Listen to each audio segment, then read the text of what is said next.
Bonjour, bienvenue sur PP World. J'ai de la chance, je suis à Barcelone au Mobile World Congress 2018 et moi je suis à la recherche de superstars. Alors des superstars, je me dis on va aller faire un tour chez Samsung qui est quand même une superstar puisque Samsung propose ici le produit tant attendu qui est donc le S9 et son grand frère le S9 Plus.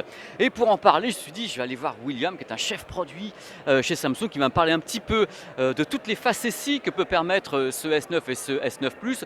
Et surtout, moi, ce qui m'intéresse, c'est de savoir qu'est-ce qu'il a de plus que le S8. Il y a beaucoup de gens qui me posaient déjà la question avant. Le S8, est-ce que ça vaut le coup d'acheter le S9? Et on va savoir ça dans quelques instants avec William. Je te dérange pas, ça va? Salut William. Salut Pépé, comment ça va? Je suis en pleine forme et toi? Ben, en pleine forme également, ravi d'être ici. Voilà, oui, t'as vu que je suis tout bronzé par rapport à toi? Oui, c'est les vacances au Kenya, c'est ça? Les mecs savent tout, c'est horrible. Alors dans la main, tu as le S9, qui est donc le produit dont on parle le plus ici. C'était une superstar qui était très attendue. Moi, la question que je te pose d'entrée de jeu, puisque en effet c'est ce qui m'intéresse, les gens qui ont actuellement un S8, qu'est-ce qui peut les pousser à acheter le S9 qui arrive quand même très rapidement derrière? Exactement, alors le S9 il va apporter beaucoup de nouveautés en matière de photo essentiellement.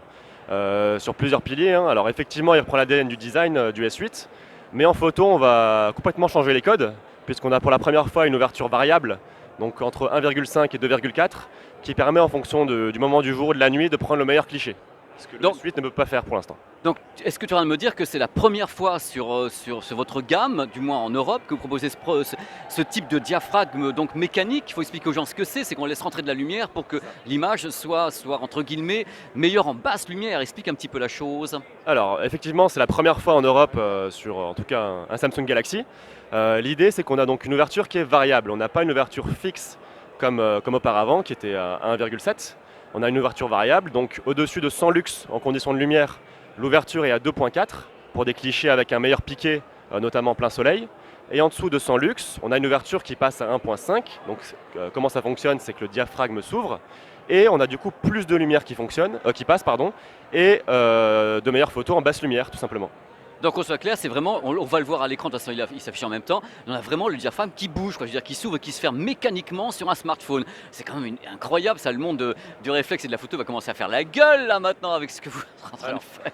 on est sur de la photographie sur smartphone, hein, donc évidemment on se parle de smartphone uniquement. Toutefois, c'est la première fois que c'est paramétrable même à la main, hein, sur smartphone. Ça se fait automatiquement, mais on peut aussi le régler à la main dans le mode pro. Donc pour ceux qui aiment aller un petit peu plus loin en photo, ils pourront aussi le faire à la main comme ils veulent.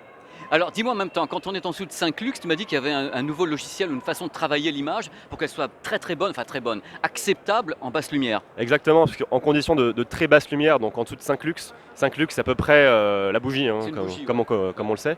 On a souvent du bruit sur nos images, donc c'est souvent pas très esthétique.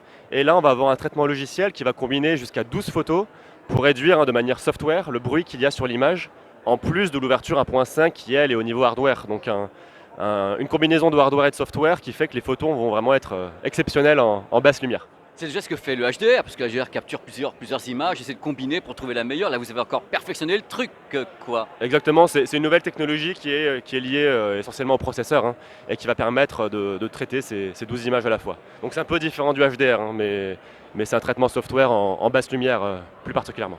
Donc là, vous avez poussé les murs sur la photo, ce qui m'intéresse beaucoup, et la vidéo, parce que tu sais que moi j'utilise beaucoup de matériel Oui. en photophone et autres, donc ça m'intéressera de le tester après, parce qu'au moment on ne peut pas, parce que bon, ils ont donc trois, ils ont cassé et tout. Alors qu'est-ce qu'il y a après? Parce que là, on a parlé de l'appareil photo, t'as encore des trucs à me dire sur l'appareil photo? Alors, donc, sur l'appareil photo, donc, on s'est parlé de la double ouverture, de la basse lumière. On a une nouveauté aussi en termes de vidéo qui est le super ralenti vidéo. Donc qu'est-ce que c'est? Alors les slow motion classiques comme on les connaît, ils filment aujourd'hui à 240 images par seconde. Là on va pouvoir pousser jusqu'à 960 images par seconde en HD. Du coup, qu'est-ce que ça permet? C'est plutôt des moments fun, hein, qu'on peut partager entre amis ou sur les réseaux sociaux. Et l'idée c'est qu'on va pouvoir filmer le mouvement automatiquement. On n'a pas besoin d'aller déclencher manuellement la prise de vue et la rater. Le ralenti, on pourra le détecter automatiquement grâce à un algorithme, hein, présent dans l'appareil photo du produit, enfin dans le produit en tout cas, et qui va détecter la chute du stylo comme on peut le voir à l'image, ou le saut du chaton tout seul. Donc c'est génial, c'est l'anti-prise de tête, tu as une sorte de petite lucarne, il détecte un objet qui est mobile, et dans ce cas ça se met en route directement, et tu peux après faire ton super ralenti en 960 images par C'est ça. seconde divisé par. Alors c'est ça, 960 images par seconde, donc c'est des séquences de 0,2 secondes qui se transforment en séquences de 6 secondes à peu près en ralenti. Bon, tu me connais, William, tu sais comment je suis. Est-ce que ton super appareil tout nouveau, tout beau, il est capable de filmer en Ultra HD 4K, 60 images par seconde et HDR, ou est-ce qu'il botte en touche le pépère? Non, tout à fait, on va pouvoir filmer donc en UHD à 60 images par seconde et en HDR, et également enregistrer les vidéos en HEVC pardon, pour des formats un peu plus légers que ceux qu'on connaît en X264 ou autre. Non, mais c'est dingue, ça devient un entertainment center, cette petite chose. Qu'est-ce que tu peux me dire encore? Parce qu'on n'a pas encore tout abordé avec ce Oui. produit. Pendant qu'on y est, on est sur PP World, on a le temps, on est là à la cool, sur un canapé, en train d'emmerder tout le monde. Et ça, c'est génial. Alors, vas-y, qu'est-ce que tu peux me dire? Alors on se parlait des vidéos et de la photo, c'est très bien de pouvoir les prendre, mais il faut aussi pouvoir les lire hein, de la manière la plus optimale. Et ce qui nous bloque souvent, c'est le son. Là, ce qui est intéressant, c'est qu'on va adopter des haut-parleurs stéréo. Alors c'est la première fois en plus parce que c'était vraiment une critique que j'avais et puis j'arrête pas de faire des critiques à Samsung comme à tout le monde. J'ai dit mais c'est quoi votre vendez des matos qui coûtent une blinde et c'est de la monophonie. Là c'est Alors. fini, c'est la fin de la monophonie. Oui, William, c'est du stéréo, c'est mis au point par AKG. Donc cette fameuse marque autrichienne hein, qui appartient au groupe Harman. mais qui vous appartient surtout les mecs, non mais qui appartient au groupe Harman, ils ont racheté Harman et ça suffit William. Et qui a rejoint Samsung fin 2016. Et du coup, donc c'est mis au point par AKG, donc on a une qualité sonore meilleure que sur les générations précédentes. C'est du stéréo et on est compatible Dolby Atmos. Alors, même chose, c'est la première fois que tu as du Dolby Atmos sur un smartphone ou pas? Sur un smartphone Galaxy en tout cas, oui. Donc alors les gens avec la stéréo des haut-parleurs ou avec un casque ont un son donc Dolby Atmos immersif avec des effets surround de Exactement. partout. Exactement, donc ça c'est possible déjà avec le produit lui-même, hein, avec le son qui sort du haut-parleur, mais c'est encore plus immersif avec des écouteurs ou avec un casque. Et d'ailleurs en termes d'écouteurs, on fournit toujours des écouteurs AKG dans la boîte directement du Galaxy S9, comme le S8, et non plus les écouteurs filaires blancs qu'on pouvait trouver auparavant qui étaient faits maison. Oui, bah maintenant AKG ça vous appartient, donc c'est fait maison aussi, William. Moi je suis super content parce que bon, faut quand même savoir un truc, William, c'est que les gens qui regardent la vidéo, nous on l'a pas encore testé les journalistes. Oui. Ce sont des appareils qui arrivent ici. Nous on se contente de t'écouter. Il sera testé plus tard sur PP World. Qu'est-ce que tu peux m'en dire encore? Parce que j'ai vu des Gemoji, j'ai vu des tas de choses. Le cœur c'est quoi? C'est le même processeur? Qu'est-ce qu'il y a dessus? Pourquoi? Comment? À quelle heure? Alors on a deux nouveautés en termes de réalité augmentée. La première, donc, c'est sur les fameux emojis dont on s'est parlé. On va pouvoir créer un emoji à son effigie en 3D. Non, c'est pas vrai. Mais je regarde vos emojis, il n'y a pas un chauve là-dedans. Il y a que des gens qui sont chevelus, des poils du haut. Alors. C'est pas possible. Je t'invite à le tester et à créer ton emoji et tu verras. Et en tout cas, on peut l'envoyer en GIF à tous ses amis. Et la deuxième nouveauté sur la partie réalité augmentée, ça va être sur la traduction avec Bixby Vision qui est intégré à l'appareil photo, qui permet, avec une connexion Internet, d'aller traduire du texte directement en réalité augmentée avec l'appareil photo. Je vais scanner le contenu que je veux traduire avec mon appareil photo dans Bixby et tout va se faire directement sur l'écran du smartphone sans avoir à faire 4 ou 5 étapes de traduction. Oui, on le voit à l'écran. Moi, j'étais sidéré. En même temps, j'ai eu des rumeurs plus que ça, que Bixby allait arriver en France, en français et tout pour la fin de l'année. Enfin, une intelligence artificielle qui est française. Alors, Bixby, c'est deux choses différentes. C'est la partie qui est intégrée à l'appareil photo, Bixby Vision qui est déjà disponible en français, et la partie Bixby Voice qui est l'assistant vocal, décorrélé de l'appareil photo, sera disponible d'ici la fin de l'année 2018. Bien, muy bien, Seigneur. Alors, William, parle-moi processeur, double carte SIM, machin. Qu'est-ce qu'il y a dedans? Parce que moi, je sais, je le découvre avec vous. Parce que Alors. William, il est là, il me fait son sketch. Moi, je dis, je fais comme mes petits followers, je découvre. Allez, haut les cœurs. Alors, sur le reste des fondations, on va dire, du Galaxy S9, il va se baser sur un processeur Exynos. Donc, c'est le dernier Exynos 9810, donc processeur Samsung, qu'il faudra tester, hein, mais qui va faire tourner tous les jeux les plus puissants sans problème. Une résistance à l'eau IP68. Un emplacement double SIM pour aller pouvoir jongler entre deux cartes SIM, soit pro perso, soit en vacances. La charge sans fil, la charge rapide avec le chargeur fourni évidemment, un port micro SD jusqu'à 400 Go, donc tout ce qui fait l'ADN des smartphones Galaxy aujourd'hui.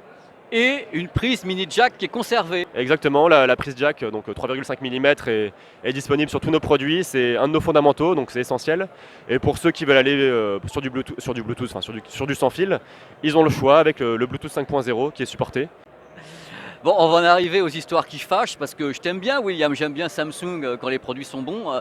Mais il y a un côté un petit peu passe à la caisse, s'il te plaît, passe à la caisse. Alors celui-ci, tout ce que tu m'as dit, je me doute qu'il ne va pas coûter 450 €, il va être plus cher. Tu me parles du tarif un peu? Alors, le tarif, donc on va être toujours en prix public conseillé et au lancement évidemment, autour de 859 € pour le S9 et 959 € pour le S9 Plus. Disponible en 3 couleurs, donc noir, bleu et un nouveau coloris qui s'appelle ultraviolet, qui du coup disponible également au lancement. C'est bien, vous n'avez pas atteint les 1000 euros, vous avez fait un effort, vous en êtes pas loin quand même. Donc enfin, il y a de la technologie là-dedans. Bon, en tout cas, William, je te remercie. Avec plaisir, hein, quand tu veux, Pépé. C'est bien, c'est bien de me l'avoir dit. Moi, dans tous les cas, le truc que j'attends évidemment, c'est de le tester. C'est les vidéos que je fais comme ça pour informer avec toi. Mais après, je vais prendre le produit pendant 15 jours, je vais aller me balader avec. Si je peux, je vais partir dans un pays où il fait très chaud pour bien le cramer. Essayer un petit peu. Il y a un truc qu'on n'a pas vu, je crois qu'il y a un capteur photo sur le S9 et il y en a deux sur le S9 Plus. Oui, alors toutes les nouveautés dont on a parlé vont être disponibles sur les deux. La différence entre S9 et S9 Plus va se faire sur le fameux effet bokeh. Pour la mise au point en direct, comme sur le Note 8 PP, où tu vas pouvoir gérer le flou d'arrière-plan directement sur la photo et aussi effectuer un zoom optique x2. Donc ça, c'est les deux nouveautés qui existent sur le S9 Plus. Sinon, tout ce dont on a parlé est disponible sur les deux. D'accord, et la date de lancement, parce que je vous donne maintenant, la vidéo a été tournée au Mobile World Congress, la date de lancement pour l'Europe, enfin pour la France, c'est... Pour la France, on est sur le 16 mars, le vendredi 16 mars. D'accord, et juste après, je récupérerai un pour bien le péter, bien le casser et vous dire ce que j'en pense. Merci encore, William. Avec plaisir. À très vite, moi je repars directement faire d'autres petites vidéos ici au Mobile World Congress. C'était merveilleux, puis en plus William en parle avec tellement d'amour de ce produit. Moi j'ai vraiment hâte de le tester. Mais un truc que je vois, c'est que ces smartphones deviennent carrément des couteaux suisses absolument étonnants, capables de filmer, de divertir, de faire des montages, de faire des effets professionnels. Ça va vraiment de plus en plus vite et ça me fait carrément kiffer, toutes marques confondues. Donc à très vite sur PP World, je vais tourner autre chose. Vous allez voir, c'est absolument génial, il y a d'autres produits à voir ici. À très vite sur PP World. C'est au moins du micro LED version grosse lentille ça. Hein. Voilà, plus vrai que nature. Mais alors j'ai remarqué un truc de fou. Surtout les petits emojis qui sont ici, il n'y a pas un seul chauve. Ils ont tous des cheveux. Quelle ségrégation incroyable chez Samsung. Il n'y a même pas un truc pour les mecs comme moi, quoi. Je me reconnais dans rien du tout, ils ont tous des cheveux.